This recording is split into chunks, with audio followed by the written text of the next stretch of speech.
post ni kabayan. Naiyak ako kasi ubos ng sahod ko, kulang pa, ang dami ko pang responsibilidad sa pamilya ko.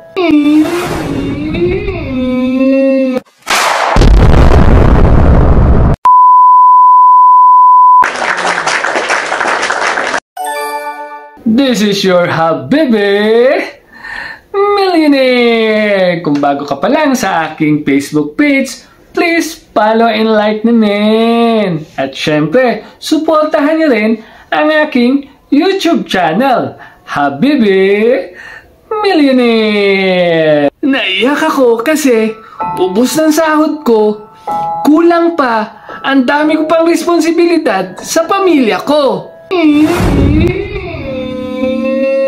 Ilan lang ito ang maaring maramdaman ng kapwa nating OFW. Sa wall na lang ng Facebook, nilalabas ang sama ng loob at nararamdaman kasi ang taga-Pinas masyadong sensitive.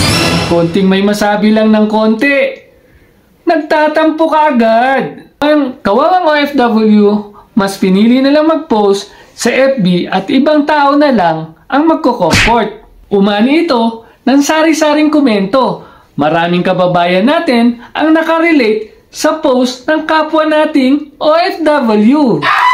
What are we able to learn in this kind of situation? Let's find out.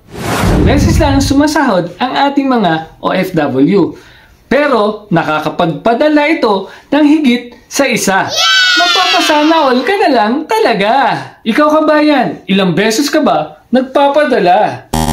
Tatlong dahilan kung bakit nakapagpadala ang ating OFW ng higit pa sa isa. Number 1, may naitabing konti or savings ang ating kapwa OFW.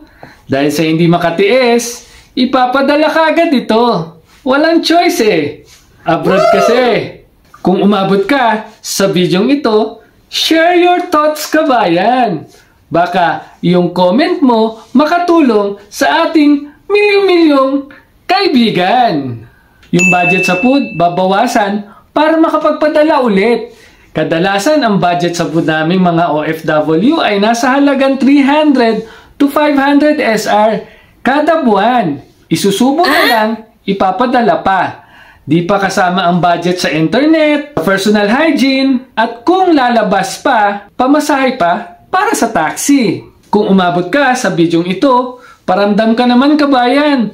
Pusuan mo naman. Last but not the least, eto ang ikatlo.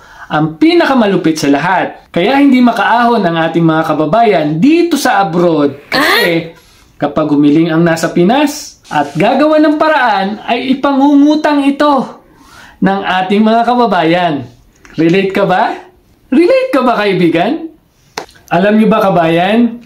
Dito sa abroad kapag kumpleto ka sa papers, naku po, maraming mag-aalok sa'yo ng pautang. Ang pinakamahirap lang ay 10%, 15% at 20% ang interest. Kasi wala naman nagpapautang dito ng walang interest at hindi makikinabang yung nagpautang.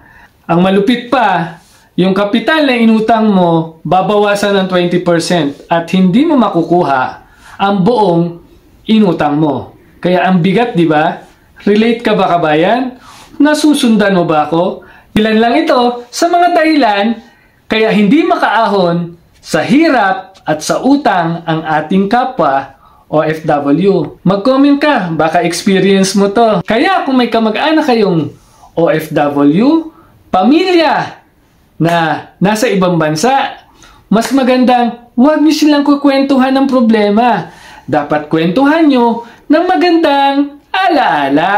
Kasi diyan lang kumukuha ng lakas ng loob ang ating OFW kapag naaalala nyo sila nang wala kayong kailangan. Share your thoughts kabayan. Abroad pa more! Patuloy lang tayo sa ating pangarap at paglalakbay. Enjoyin natin ang pasakit at pahirap para hindi sayang ang Rias.